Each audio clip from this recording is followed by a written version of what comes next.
Well, my name is Keith Deaton. I'm the Director of Alumni Engagement down here in Daytona Beach, Florida. I've been with the university for 14 years, and we've had the great opportunity to meet a good friend of mine, Dr. Scott Burgess. So first, I'd like to thank you all for joining in on us for the first ever virtual homecoming for 2020. Typically, this would be face-to-face, either October West or here in Daytona Beach, but due to COVID-19 and that wonderful thing, we're doing it virtually. And we're going to do it the best we can. So please note that this event will be recorded for Embry-Riddle marketing promotional purposes. I would like to welcome each of you, and as well as, like I said, Dr. Scott Burgess for joining us this morning or evening or whatever it is, time being where you guys are located at. In a minute or two, you will hear from Dr. Scott Burgess, who's with the Worldwide Department of Flight, who will present a virtual TED Talk presentation to explore the concept, development, application, current capabilities, and potential aircraft accident investigation training in a virtual lab environment. I would like to say a big thank you to the entire Embry-Riddle Philanthropy and Alumni Engagement team members who have worked tirelessly to bring you this year's fun, exciting virtual homecoming. We will have a Q&A after all this, so please use the chat option to post your questions in there, and we'll do that as best we can after follow. So at this time, I'd like to introduce and welcome Dr. Scott Burgess. The floor is yours, my friend. Thank you, sir. Let me go ahead and share my screen.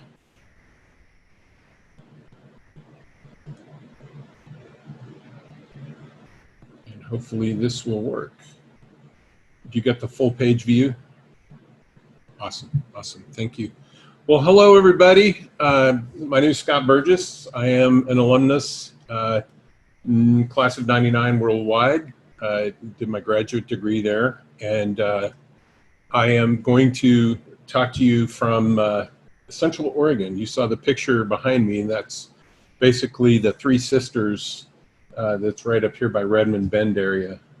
It's a wonderful place, kind of an area that I grew up to backpack in when I was a younger kid.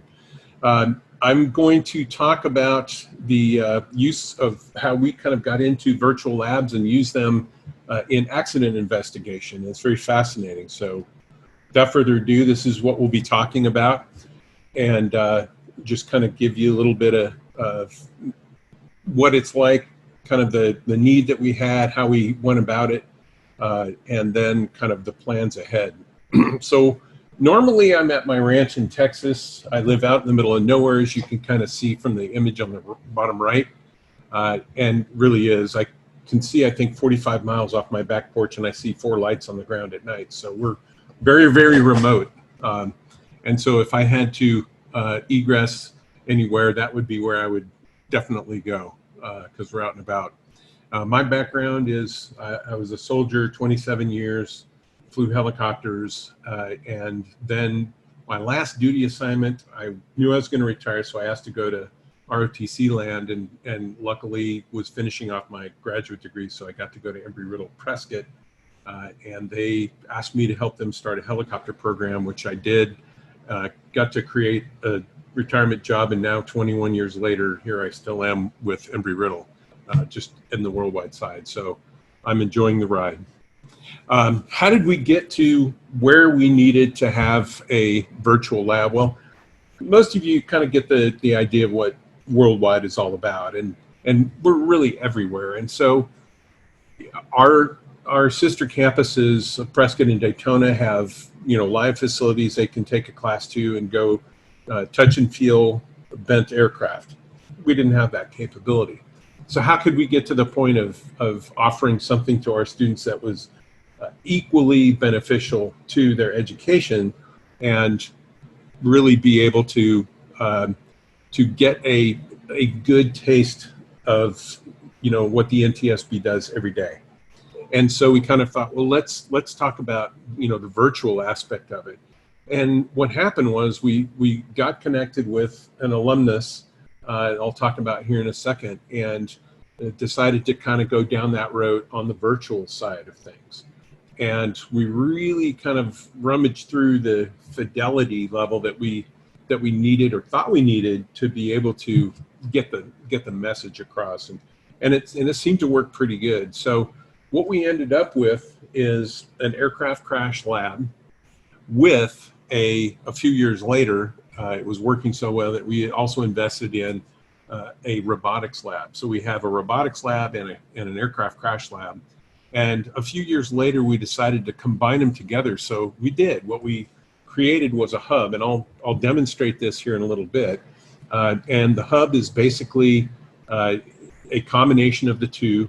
So we have the robotics lab, ARVL, and then we have the crash lab, the aircraft crash lab. And we kind of melded them together to be able to create a drone that we can fly over a downed aircraft doing a crash investigation, because that's what the NTSB is doing right now.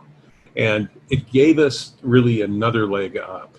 So you can see how we've filtered it out, and we've got individual little lab components that you can go into, and it works quite well to give students, and of course I'm focusing on the left-hand side of this slide here, but it gives us the ability to go into the crash lab to see the actual aircraft on the ground, walk around it, walk inside of it. This is of course after it's crashed, and then go into the hangar and see the aircraft compared to a real live aircraft. We can do an interview, because that's one of the big processes in any post-crash envelope, where you go in and you have an interview with the survivors and try to piece together what happened in that whole crash sequence. And I think we did a pretty good job. It was very enlightening to us to even go through that, to try to take something from real life and put it into the virtual world. And what we did was, for those of you that may or may not remember, there was an aircraft crash in Little Rock, Arkansas. It was American Airlines and aircraft and hit base at MD-80 in bad weather, went off the end of the runway. So we used that very detailed accident investigation report and used that to model another scenario, and changed things up a little bit, changed obviously the airlines. We didn't want to leave that on the airline, but just gave it some generic kind of storyline, went through it, paralleled all of the actual accident, and that way the students have something they can kind of come up to their conclusions and look in the report and see, okay, am I drawing the right conclusions in my process of research and analysis. So we found that there was a company called Pinnacle Solutions. Mike Durant, the alumnus of ours that started this company, and he's up in Huntsville, Alabama with his organization, and he provides simulated environments for the special ops aviation community for their aircraft, mostly for the maintainers, troubleshooting stuff, avionics guys. And we really started a very good relationship with them, so much so that we continued with them to do the ARVL lab. Mike, if you don't know him, Mike was, if you've ever seen the movie Black Hawk Down, he was the pilot in there that was captured by the Somalis and then repatriated by the Rangers a few days later, or a week later, whenever it was. But super amazing person, and on our team, which is kind of nice. So it's neat to work with an alumnus company as well. So how did we figure out how we were going to do this? Well, we kind of looked at how we could integrate this into our curriculum, which is obviously very important to us. So we have the ability to use this approximately over 30 different courses or activities at the graduate, at the undergraduate, and at the pro-ed level, which is kind of nice. We can use it in lab activities.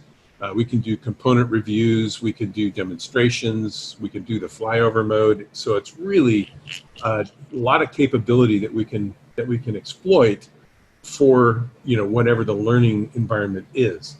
The upper picture on the left is kind of the hub, what we call. So it's access to both of the virtual labs, and then the bottom right-hand corner is a actual interview room where we do the interviews with the survivors, and you can pick one of the two survivors that you can see on the right there and go through a litany of questions, the Q&A kind of thing. if you notice and you look closely, those images on the wall there are actually old Embry-Riddle posters. And we got the approval to use those, and we thought that was a great addition to throw in there. So as we kind of got working on integrating the virtual labs into our curriculum, we kind of thought, okay, well, what's the next step? We don't want to let this collect us, and we want to see how far we could take this. And we really did some good exploring, I think. And what about the business side? What about the operations side? And we thought, well, yeah, why couldn't we integrate that future developments of the lab into those sorts of things like maintenance? So here we have the Little Rock Airport, and at the Little Rock Airport, you have the upper right-hand corner, you can see the crash site, and that's what you'll see here virtually in a few minutes. But then we could really map out and virtually build the rest of the airport going forward, and ATC could have a role here. Airport rescue and firefighting could have a role here. The lobby for business stuff and maintenance, hangars and safety folks, ground safety folks. So there's so many different things that we could exploit here and extend this, the legs on this lab, and that's really where we're looking in the future. And hopefully we can get the funding to do that.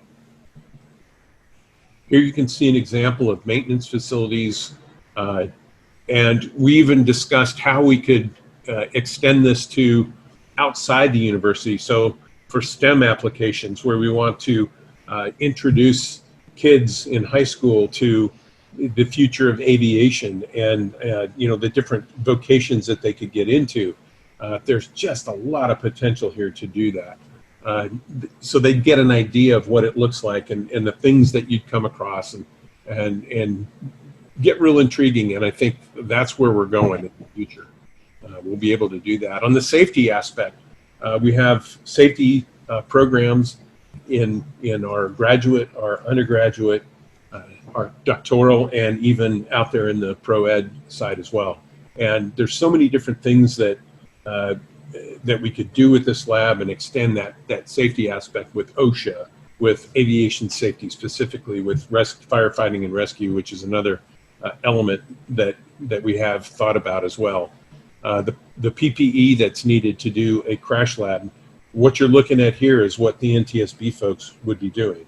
And in certain aspects of the lab, you can't go into an aircraft, for instance, unless you have the PPE on. So we built those artificialities in the lab but it's what the NTSB is going to be doing. So it makes a lot of sense for us to integrate those things and extend them really beyond what we currently have. And we really want to expose all the users, to those necessary components. Here's a good example to the firefighting components that you'd have at an airfield for an accident. And that's just the things that we can continually integrate into the lab in bits and pieces. I've done a lot of visits for the Aviation Accreditation Board International as an accrediting entity, and have been to several of our competitor schools and seen some of what they do with their virtual laboratories for air traffic control. And they're all face-to-face in a big, giant room. We could do this virtually. Imagine, and if you've ever used the virtual goggles, imagine, doing air traffic control training in a virtual tower, talking to aircraft, and using the virtual goggles to be able to look around and see what it is you're seeing. And that's kind of where we're leaning towards, maybe being able to do that. That's that leading edge technology that we do in so many other places, that in worldwide, it's kind of nice for us to be able to step into that as well. Consider that just a few short years ago, we never would have thought that Embry-Riddle Worldwide would be able to have a Department of Flight, and now we do. Albeit that it's UAS, small UAS at that, but we've been doing quite amazing work in getting our flight check rides and whatnot out into the hinterlands with people all over the place, and bringing our students to Daytona to do check rides and do field training. which is something we've never done at Worldwide unless you were in a face-to-face class. And I just see this integration of us being able to move this technology forward. I mean, look at what we're doing right now. You know, we're all meeting from different parts of the planet, I presume, and able to get some really neat information. And the way we've been doing it for a long time in our regular courses, why not continue? Why not expand this capability?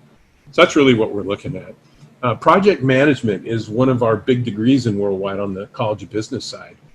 And an airport, I just can't think of a better place to do project management, where you can get folks that are in the project management programs and expose them to extending or building up a part of an airport. Dallas-Fort Worth Airport, DFW, right now has one of their major runways shut down because they got a grant a few years ago from the FAA and they're resurfacing runways. That's a project management activity right there that we could be doing very easily in this virtual laboratory. So those are kind of the directions that we wanted to go. What I'd like to do is give you an example of the lab. So let me go ahead and pull the lab up real quick. Okay, are we seeing the lab? Yeah, we got it, Scott. Excellent, excellent. Okay, so this is the virtual lab, or I should say the hub. Over here on the right side, you have the ARVL. And in the ARVL, you have the dynamics lab, the optics, the power plant, and then, of course, the communications lab. And over on the other side, we have the crash lab, the hangar, and, of course, the interview room. Now, what I'd like to show you real quick, and I guess I shouldn't have shared this screen with you just yet. So what I need to do is, sorry. All right. There we go. All right, you should see the crash lab. Is that what you're seeing? Yes. Excellent. The sound should come through your system there. Okay. So I'll just jump through it, but essentially the aircraft flies into a storm. We called it crash at peak 1680. We have replicated the cockpit of a 737. You'll hear the dialogue throughout the crash sequence, and this basically starts their approach into Little Rock Airport. And by the way, this is on YouTube, and you can search for it and find it as well. We've basically wanted to recreate the crash sequence so that students would have an idea going in, because as a crash investigator, you would have that that same intelligence when you walked into a crash scene. So aircraft is coming in, and if you notice on the dash, you will see some weather radars on either side of the sticks, and you can see as it sweeps, you'll see there it is right there. That continues to get worse and worse, and we don't say anything about it, but of course the students are supposed to kind of pick up with that situational awareness and see some of those things. As the pilots are coming closer and closer to the airport on their approach, they will have some dialogue that's basically not supposed to be there. It's part of the sterile cockpit that they kind of have a mistake with and challenge that. You can see the weather's getting worse and worse. Let's go ahead and play it a little.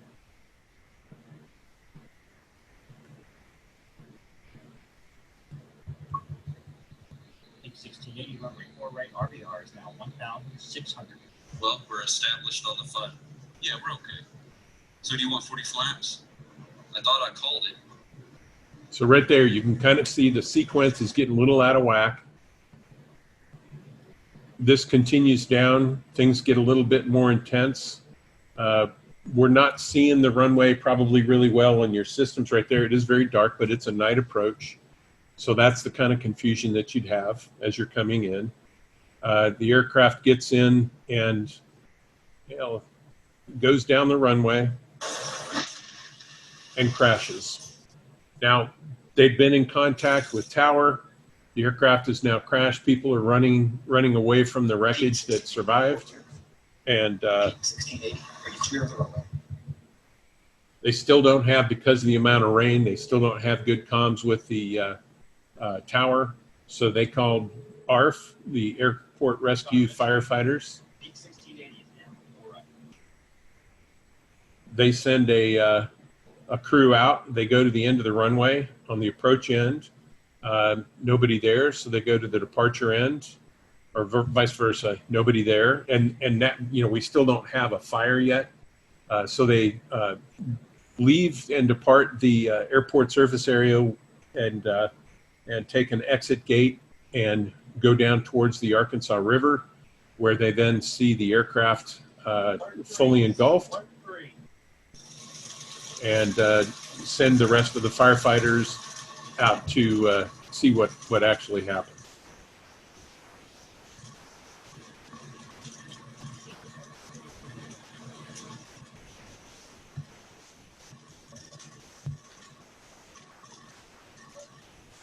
All right, now let me go ahead and jump back into the lab and share that screen with you.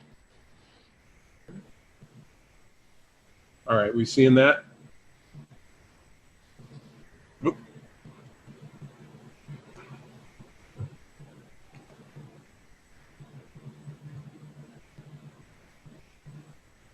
Keith, are you seeing the lab? Good. Okay, good. All right.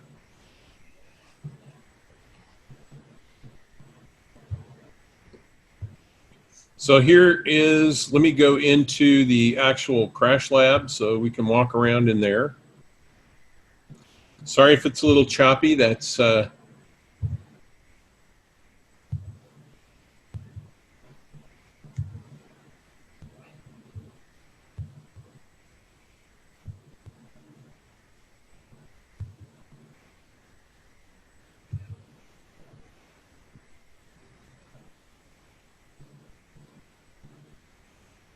working on digits here. So here we are in the lab. We've got our little pop-up tent set up. Our computers are up. We've started doing some work on the actual crash. We've got firefighters and safety personnel there.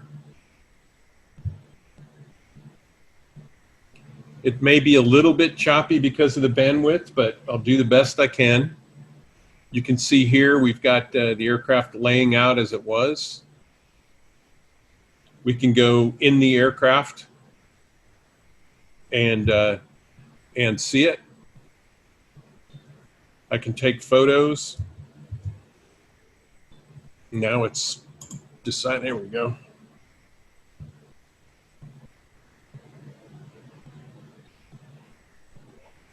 I've got a go kit. Now, a go bag is something the NTSB will use in all their accidents once they take off, and there's a series of tools, obviously a flashlight, a compass.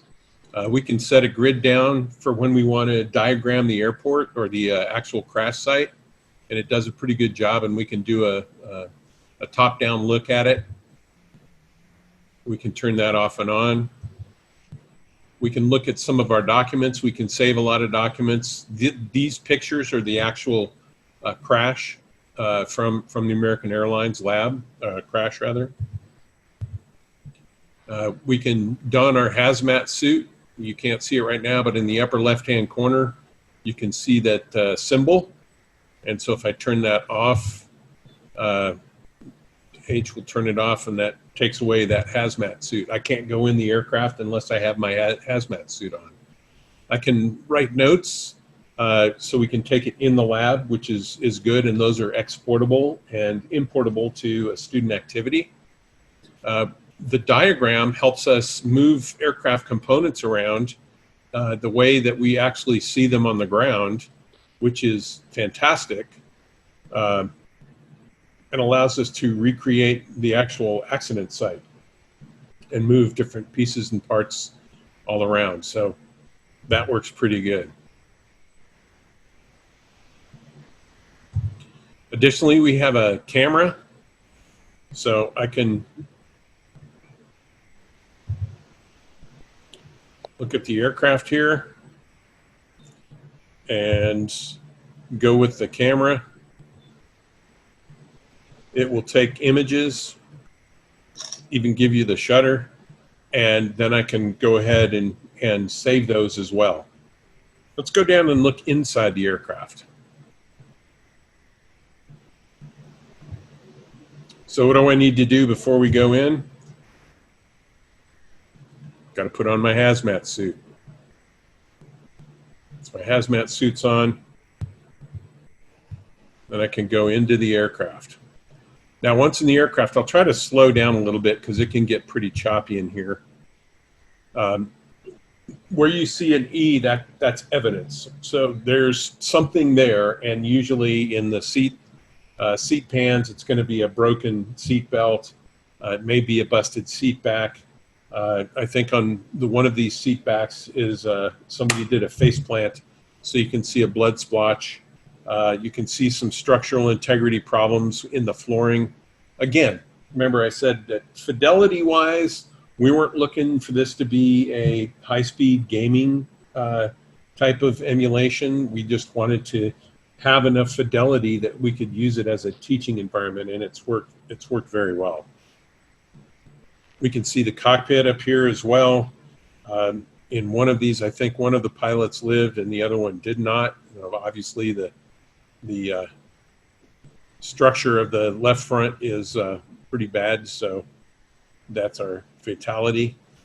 But we can walk all the way around this. It's pretty nice. We can actually open things up and go in and review those in the different labs and turn them around and inspect the parts and stuff, which is pretty good. It's got a lot of capability that we really have been able to do, I think, a pretty good job with. All right.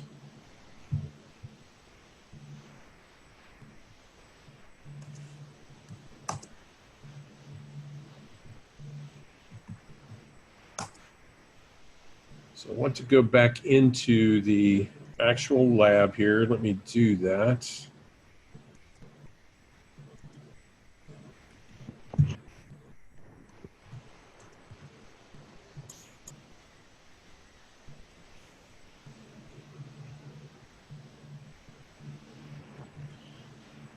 And in the hangar, I won't go in there, but in the crash hangar, we have the actual crashed aircraft that you saw. And it is sitting side by side with an actual uncrashed aircraft.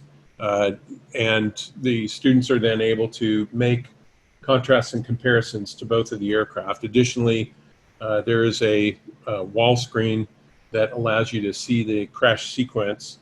And the crash sequence, the video that you guys watched on the YouTube video there, that is available, or that's the first thing that the students actually see before they start getting into some of these other components. Oh, and we have access to our website, so students can actually go in there. Got a little bit of marketing going on, which is good.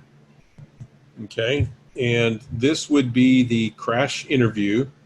So Mr. Doppelganger is our former Air Force pilot who basically we took one of the, I think it was a C-141 pilot, former Air Force C-141 pilot, and he was able to go through and give some good information on the aircraft, and then of course somebody who doesn't know anything about it, but essentially give you kind of an idea of what you're looking at. There's some artificialities built into this. He can talk, gives a question, and then we can go ahead and ask him another question. As it goes through a little bit farther, you basically get some different answers.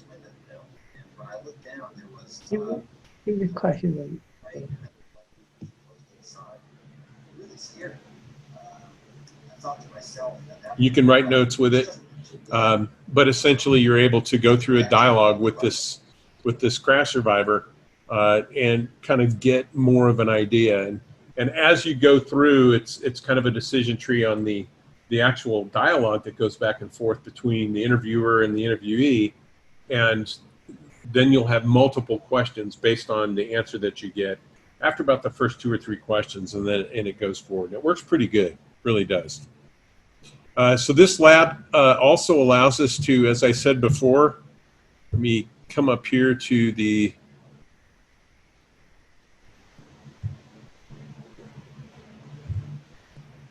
and this is the actual ARVL lab. So this is the UAS lab where I've already built an aircraft. So I'm going to plug this one in and load it. And then we're going to go, and it's got all the parameters that you can see on the screen there. And we'll go in and go into the crash lab. And now I'm able to load the flights that I've already pre-planned, and we'll go ahead and fly it.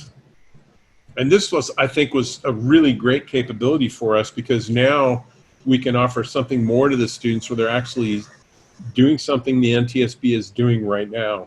The next thing that we're trying to do is to be able to do a 3D model of the actual crash site using this UAS capability. And hopefully we're going to be able to get there in the next year. So now you can see the aircraft. I can zoom in on the aircraft. And this is, keep in mind, this is a autonomous flight, so it's a pre-programmed flight around the aircraft. The students can build their own flight, and it will go up to whatever altitude they're able to do. We can turn the FLIR on and see it from the FLIR aspect.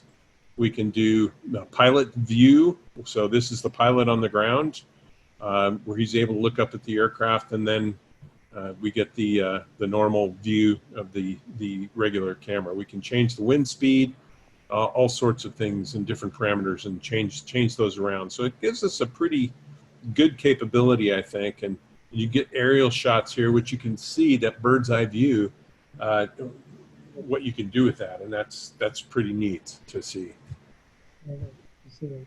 So with that, we kind of covered a little bit of the walkthrough. I'm going to get us back to our normal screen here and stop share.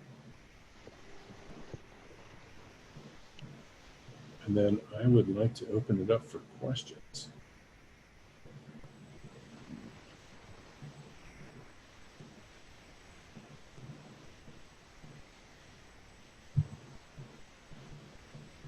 Well, maybe. What are you seeing there, Keith? That's your lab. Okay. Not the moving lab. Nope. There we go.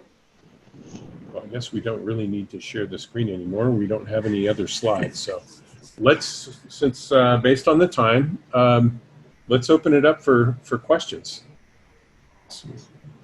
We do have one question from Trevor Benjamin. If the crash is off the airport, should the site be cornered off to preserve and protect the evidence? Absolutely. The actual crash, I think, is still on the airport property, but it's not the fenced off secure area. So you really picked that up well, Trevor, with the fence line the way it is. As I understand it, they were able to open the fence and get through because ARF would have the keys, obviously, but it was still on the property. Now, I don't believe that in the real accident that they had a lot of civilians come in, or non-airport or aviation folks coming in to that crash site. So it was pretty well cordoned off and on the actual thing. But yes, the NTSB would do exactly that. So that's a real good point you're making. Can I make a comment? Yes. Yeah, the reason why I asked that is because a couple of years ago we had an incident in the Caribbean, and the crash, the aircraft overshot the runway, broke through the perimeter fence, so it was just outside the perimeter fence, and people from around the area decided to help themselves, and they did some tampering with the evidence there. So it's just something that I observed there, and probably it's something that we should know. And that's a very good, important point that, you know, once you have a crash, law enforcement has to be involved, the rescue and firefighters, of course, the emergency medical folks, everybody. We're to the point of, in this particular lab, where we're we're beyond that point, so it's been secured, and this is all notional, of course, but regardless, when that all gets set up at the initial, and that's what our crash courses or aircraft and accident investigation courses really do get into that. The overview of the immediacy of securing the area and safeguarding all evidence, and even if it means leaving bodies in seats until everything can be secured and then safely removed. So that's a real good point to bring up. Yeah, because what happened is this happened at night, and there was rain. So the people along the airport, they reached there before security. So that was the issue. That's tough. Thank you for that question. Thanks, Trevor. Okay. We got a few more popping in here, Scott. So Alan Caesar asked, do the people you interview, like Mr. Doppelganger, ever give false answers? Do they lie?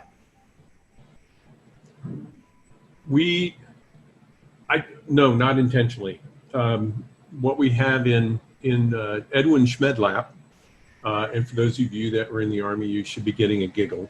But Edwin Schmedlap basically is not the smartest or brightest bulb in the box, so to speak. So what he ends up saying, doesn't have a lot of factual information in there, or it's his interpretation.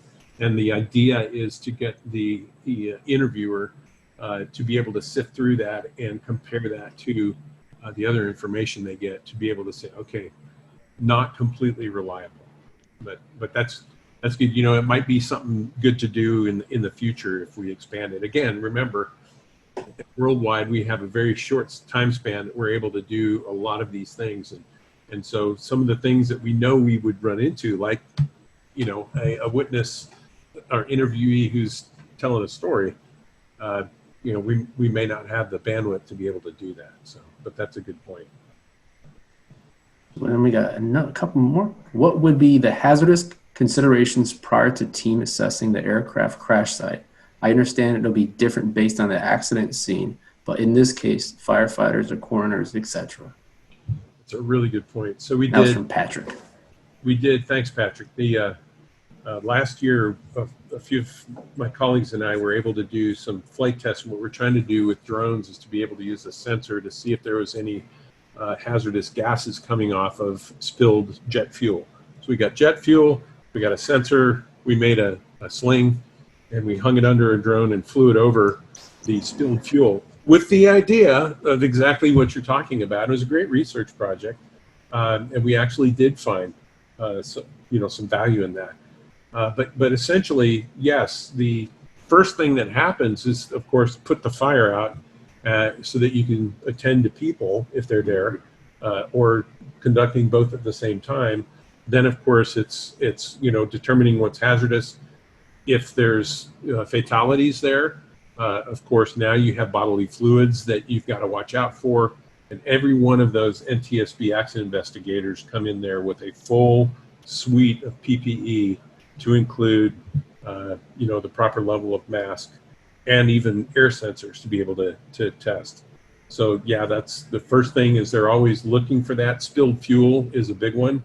Of course, spilled fuel can soak into the ground and may not be as much of a fire hazard as it would be, say, on a runway, for instance. But with jet fuel, it doesn't have as high of an ignition point, or as low as an ignition point, so it's safer than most, but it's still an issue, obviously. So good point. Right. And then Mr. Alexander asked, is there a lot of conspiracy over the crash of TWA 800 in 1996? What do you believe happened to the plane? I don't think we have enough time to address that, but the we have gone, and Linda Weiland's on here as well, we have gone to the NTSB Academy in DC. It's right north of Dulles Airport, and they have the 800 in there. It's been built up, and if you remember the post-crash where they laid everything out in the big Coast Guard hangars or Navy hangars that were on the coast, and there was a lot of discussion going on about 800 and what happened. The terrorist and people saw smoke trails going up to it. No. They have done an amazing job with TW800. You can't take pictures of it. You can only go in and walk around and look at it. But here is this 747, I would say 70% of the actual fuselage they've actually built iron steel structure to hold it together and pieced it all. And you can go up on the kind of like the first 20, 30 rows on the main deck there and see the actual seats. And it's eerie. It's so eerie. Regardless of that, they get into that full, and their briefing is amazing. The gentleman that was the lead on there has been giving that briefing for a long time. Well, since they put everything together there, and he just recently passed away. I think it was last year. Amazing presentation, but essentially it was a short fuel in the fuel system, or in the electronic system, where the fuel is in the wing boxes, and you know, it's in the report, but it's pretty amazing and impressive to see. So yeah, there was a lot of conspiracy, but I think they figured it out. Right. So I was thinking this as well. So Mike Smith asked this: is the Little Rock crash the only crash available for analysis? If so, is there any plans to add additional crashes to investigate so students have a difference in crash scenario study? Well, if we had lots of money to build those, absolutely. I think we spent over 6 figures so far putting this all together, and it's well worth it. But gosh, it would be great to have that. It would be great to have some other types of crashes as well, and you know, we could do that in the future. But right now, no, we're not there. With that, Scott, I mean, how many students typically get into this program throughout the year? It depends on how much or how often we run those courses, and haven't taught in that safety side for a bit, but okay, I would say we probably would have close to, you know, a couple hundred students going through every year to be able to see that stuff and you know, use it. Awesome, great, cool, thank you.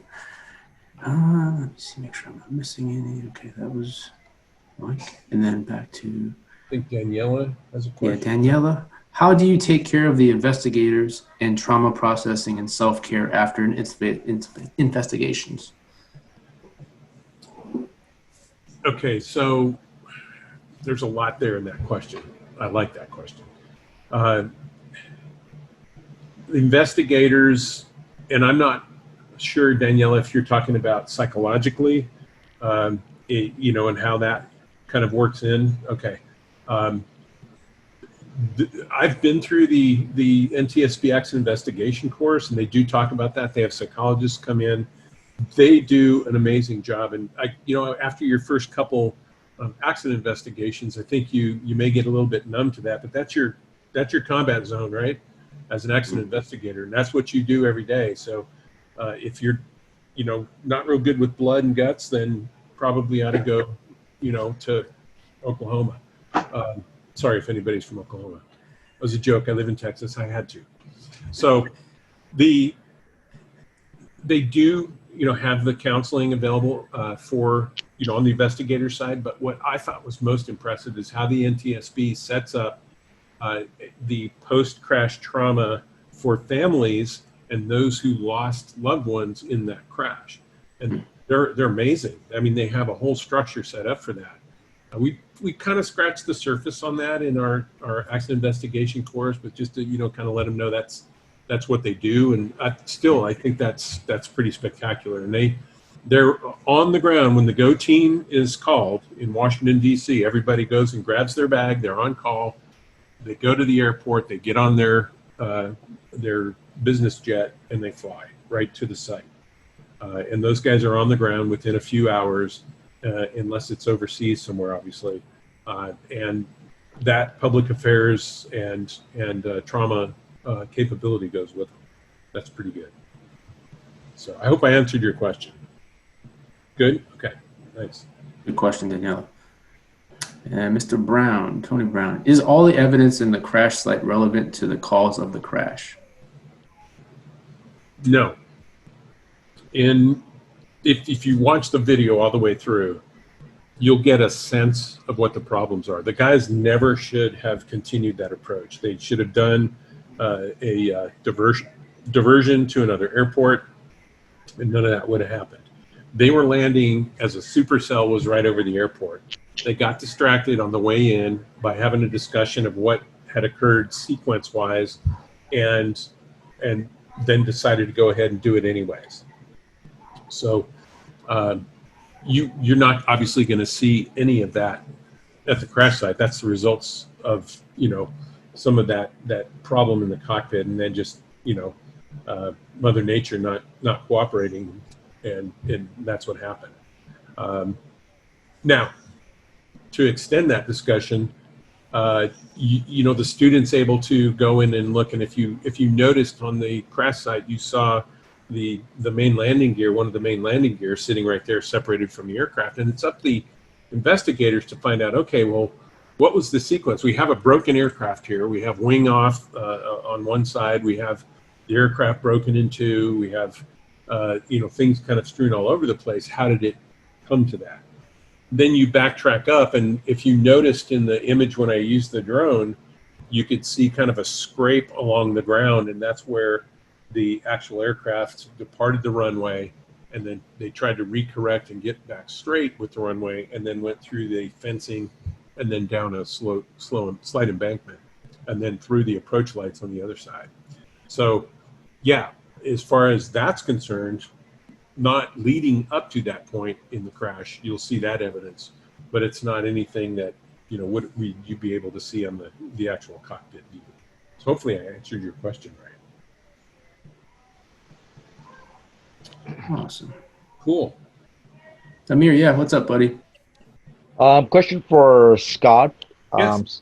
Scott, the reason I'm here is because I have walked out of a single engine airplane accident many, many years back, very close to Daytona Beach, when I was enrolled in college. Plane that was CFIT, literally ran short of the runway at DeLand Airport.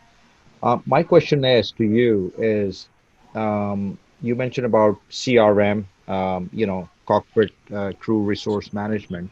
Yep. And also sometimes when the cockpit is sterile, possibly from top of descent, it's literally supposed to be sterile, where you only talk about, the airplane and the landing, or before top of ascent, top of climb, I mean. My question is, how can a lot of these accidents, whether they're fatal or not, are as a result of lack of CRM and lack of following proper rules and procedures during the final phase of flight, whereby crew members have discussed personal issues while they're in the last segment of their flight, last 3 minutes. And the last 3 minutes are really critical on any approach, as we all know. How can this totally be eradicated? I know it's in human nature to discuss things other than just talk shop in the cockpit, but there must be a means to end this, so that there are less chances of accidents, whether fatal or non-fatal. I have been working on the helicopter side of things for a number of decades, and working with the U.S. helicopter safety team, and we have those same considerations. We look at and analyze tons of accidents to try to drill down to what is the major problem, why are these things happening, and then try to come up with a strategy to prevent it in the future, if that makes sense. And I'll just give you an example. We have had recently in the helicopter industry, and this parallels the same discussion of the question you're asking, Amir. In the helicopter industry, we've been losing folks flying low level and getting into bad weather and then going inadvertent IMC. In an airplane, that's not a huge deal because you're kind of kitted out for that. But in a helicopter, it can be an easily fatal instance. And so one of the strategies we came up with was, well, why don't we transition some of those types of jobs into the UAS field, where the pilot's on the ground and they can do the same thing with a UAS, with a drone. Okay. Now, we're not going to hang wires necessarily yet. So we noticed, okay, well, there's not a lot of drones out there that could lift a wire to put on a tower that's maybe on the top of a mountain and there's low cloud cover. So we've got to do something different. What can we do? Well, if you've read a little bit about the stuff that's been going on for the last 20 years in Afghanistan, the U.S. Marine Corps has taken a KMAX helicopter and configured it for autonomous flight. So it's optionally piloted. So the pilot can sit in there or not sit in there, and they can sling load stuff. They're starting to experiment with that on the civil side to where we could do things like firefighting, you know, or in this particular case, we don't have to worry about going inadvertent IMC, and the aircraft may be real close to the clouds, but the pilot's on the ground, and we don't have that fatality. So those are the kind of forward-thinking things that it's neat to be involved in and see that's occurring, but we have to go back and look and see how that had played out in the industry that we're talking about. And part of that is, you know, big important thing is crew resource management or lack thereof. And we look at training, Part 61 versus Part 141. Are we doing it right? You know, Part 61 is a lot easier to go through, but maybe not. We're not, you know, making that good private pilot, maybe a single pilot commercial kind of thing, but you know, are we doing the right things? And I think that's what Embry-Riddle that I've seen is we pride ourselves on really good safety training, and crew resource management is part of that. So, Thank you. yeah, hopefully I addressed your question right. We might have time for one. Do we have time for one more, Keith? Okay, if everybody else is okay with it. So yeah, we got it's. I believe it's. I do want to acknowledge Kathy and I did miss it. Sorry for messing it from the beginning. Another ATC alum, Josh Hunter, commented in regards to like the VR goggles for the tower sim. He said Josh said it would be great, and then Kathy said when she was there, or there were no labs to attend. I know I went through ATC myself for my undergrad in 05, and I remember going through the tower, so I can relate to what Josh stated, because that was one big room, and I'd say probably about 3/4 of that room was the equipment itself.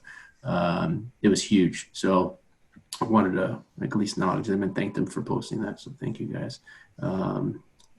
And my colleague Linda Weiland is on here as well, and she's a longtime ATCer from the Navy, and I think on the civil side. Didn't you do some FAA stuff too, Linda? Just on the manpower side, and it was more FAA when I got into maintenance, and then I'm on the Air Traffic Control Association Publication Committee, so I'm still passionate about ATC. So what do you think? That would be pretty awesome to have a virtual lab, ATC lab with some virtual goggles, don't you think? Oh, absolutely, because labs have changed so much, and you can't get tours of towers or radars anymore, and they're not a dark radar room. When I was in Germany a couple years ago, I was just like, wow, it's computer screens, and same with the tower. So I think it would be a lot more realistic, and I just put a note, I think both ATC and maintenance, the more we can expose people to, though, you know, COVID and nobody's working right now, but we're going to need a lot of maintainers. We're going to need a lot of air traffic control when all this turns around, and we need to get ahead of the curve instead of behind. So, Scott, I'm just like all excited about all the possibilities. Yeah, we need to get some grants, because I mean, this is the world we're in, right? You know, look what we're doing right now, and it would be so awesome to be able to get people in there. I've shown this lab in a couple different settings in STEM settings, and those kids absolutely love it because they're all gamers, right? That's what they really. Oh yeah, we have homeschooling of 4th graders in this house, and yep, as soon as homework is done, gamers start. right. And learn and play at the same time, which is that'd be awesome to do. Well, we have Patrick. Is that right, Patrick Ariano, for a question? Did I get that one? No, I don't think I did. Yeah, that was a new one. The NTSB and its investigating legal authority. Do they have ultimate legal authority over all aspects of the crash? I asked because of the TWA accident and the legal authority with the FBI and other agencies. Right. And yeah, keep in mind, jurisdiction goes to you know, probably what the assessment is right up front. If they think it is a, you know, a terrorist type of thing, then might bring in the FBI. They're going to do, you know, the crime stuff, but the NTSB is really only focused on that actual crash site to try and determine what the cause was. So they're really going to stick to it there. Now, how they integrate FBI, I'm sure there's going to be liaisons. You can't leave dead bodies for 3 weeks, right? You have to remove all of the evidence. That's why since TWA 800, they've really tried to do good work globally, not just the US, to find a place large enough to piece everything out and put it in place so it can remove from the, if it's an airport site or wherever it is, really, to you know, reconstruct that as best as possible and continue that investigation. But as far as whose authority, you know, a lot of it depends on the situation. So thank you, Scott. Well, it is 1 after 9, and we do have other questions. So I don't know if we want to kind of try to knock those out, or if we just want to. We have lost some people, but Scott, I will leave it up to you as this is your gig. Yeah, no, I don't mind addressing them real quick. Okay. So some type of support agreement in the investigation, training, and accident investigation. But let me say this before you answer this question, Scott, just in case we do lose some people. I want to thank everybody who has attended this, and thank you all for joining us for this. And I'd love to hopefully get to see you guys throughout the rest of the week. We are action-packed week, the rest of the week, all the way till Saturday. So if you can, please join us. Everything's on our website, alumni.eru.edu, and we hope to see you guys there. So if you guys have to get out, we understand, but I thank you guys for attending. But we'll stay on here and let Scott answer these questions because they are pretty interesting. And honestly, I don't want to get off right now because I'm interested as well. So thanks. I appreciate it. And there's a couple more here, so it'll be pretty short here, I think. And hello, Bill. How are you? So is there some type of support agreement in the investigation of training, accident investigation between you and the NTSB? So when you say you, I'm not sure who you're referring to, Alan. The NTSB basically gets authority, as I understand it. And again, I was not in the NTSB, so I don't claim to be there, but I did go through their course. So as I recall, as far as, well, maybe what you're getting at is Embry-Riddle. Does Embry-Riddle have anything with the NTSB? And no, we don't. We do work with them. We have, matter of fact, we have some NTSB accident investigators who, or aviation safety officers who are, no, that's IIC, investigator in charge, who are actually our faculty, and some who are students as well. So in that respect, we do have some collaboration that occurs. A lot of them we know. Dr. Kat Moran is the person that really thought and dreamed this up at the beginning, and she's the only reason that we have the virtual lab. So, you know, hats off to Kat, because she had worked in Alaska as an epidemiologist with the NTSB up there on tons of small aircraft crashes, you know, the bush planes that out in the middle of nowhere. And so, you know, through her affiliations with the NTSB, we've actually been able to do quite a bit with them. As far as dispatching, you know, what the NTSB is going to go through everything. So they're also not just look at the crash and look at the sequences, you know, in there. They're going to go and do a detailed look at what the pilots were doing in the days and weeks prior to that. They're going to look at their training files. They're going to see where they went to flight school. They're going to, you know, look at their drinking and eating habits prior to the crash, and really dig deep, to include the organization they work for, look at not just the record keeping and compliance issues, but they're also going to look into, you know, the operations aspect, the dispatch and the maintenance level. Because remember, when an aircraft crashes in the first, you know, umpteen hours, nobody knows what happened. You know, if there was a wing separation, it's kind of obvious there may be a few things that you could pick out, but nobody's going to draw those conclusions until all of the facts are in and they have a chance to assess it. And that includes all the way back into dispatch. So hopefully I answered that question right. And then Trevor had another question that crashes due to having the most probable cause of being lack of CRM. Oh, that's kind of tied into what you've asked before. And yeah, Trevor, I think that you see that in a lot of cases. It may not be the primary reason that an aircraft crashes. Okay? It could be a contributing factor where something just went wrong and there wasn't good cross communication between the pilots and then the aircraft crashed, but it wasn't necessarily because of the human factors elements or the CRM, but that was a contributing factor to it. And they see that all the time. So, well, cool. I think that's the last question I have, and if there are no more, I'm happy to entertain any, but... Linda's got a question for you. Okay, Linda, go ahead. Hey, Scott, thanks. It's so great to see you doing this. I love this kind of stuff. But no, I just remembered on that TWA 800 thing. At that, I worked for an airline as a liaison engineer for a while, and when they decided that it was the fuel system, that was the whole start of the SFAR 88 and having to do more maintenance when we bring our birds in for big maintenance jobs to inspect the fuel systems and everything. So they did really confirm what you said, it was a fuel system thing. So I just thought of that moment to add it. Yeah, and that's a really good point, because as the NTSB goes through an accident investigation and all the facts really start to play out, there are still some assumptions that are going to be out there, but that can cause the FAA then to go ahead and change some regulatory elements that need to be there because of what happened.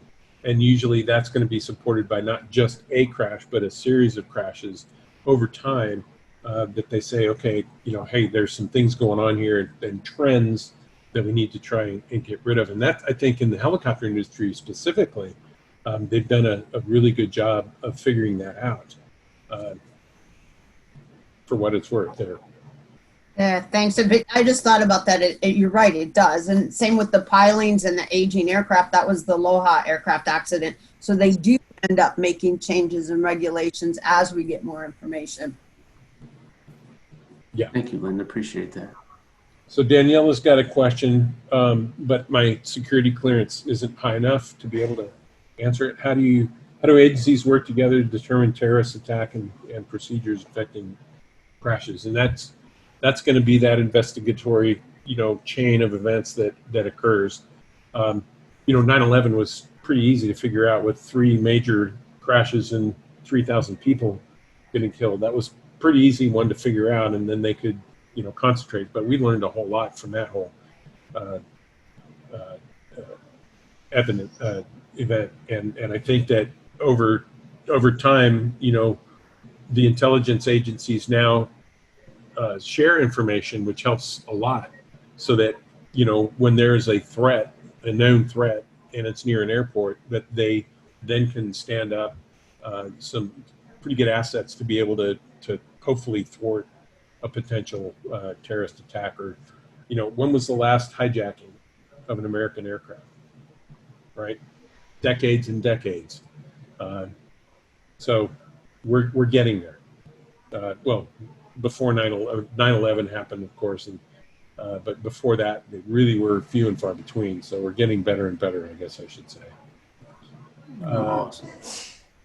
What was that? Significant history of the NTSB recommending changes in the FAA, ignoring the recommendation. Yeah, you know, I have heard that too, that there are some struggles between the two, you know, positions, or the FAA versus the NTSB, and they talk about it a little bit, but, you know, my experiences on the NTSB side, working with them, or going to their training, and I think they do a lot better now than they used to, for sure.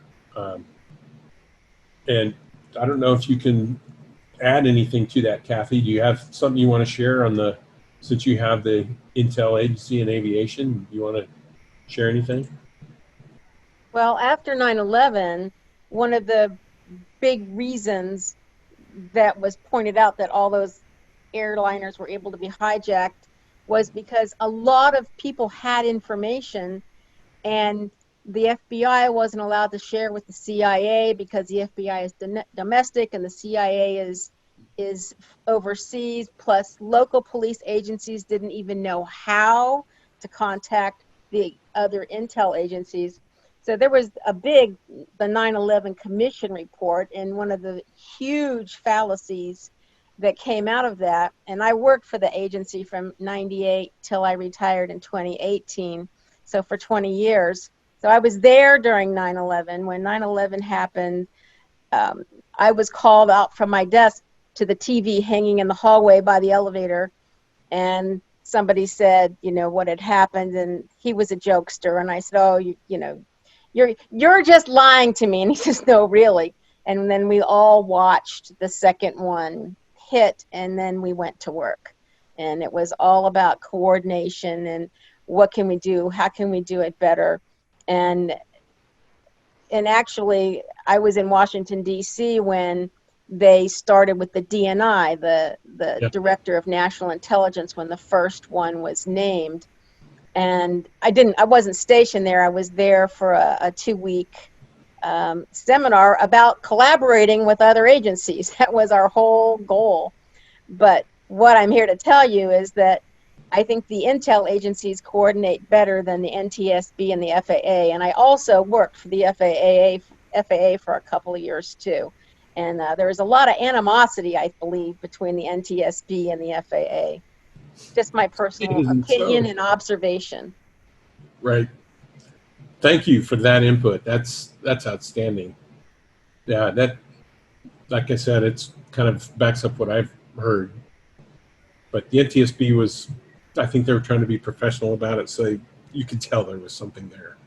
Thanks for sharing that. Yeah, thanks, Kathy. Appreciate that. Well, it is almost 9:15, so we've kept Scott a little bit after hours, and I ran out of pay.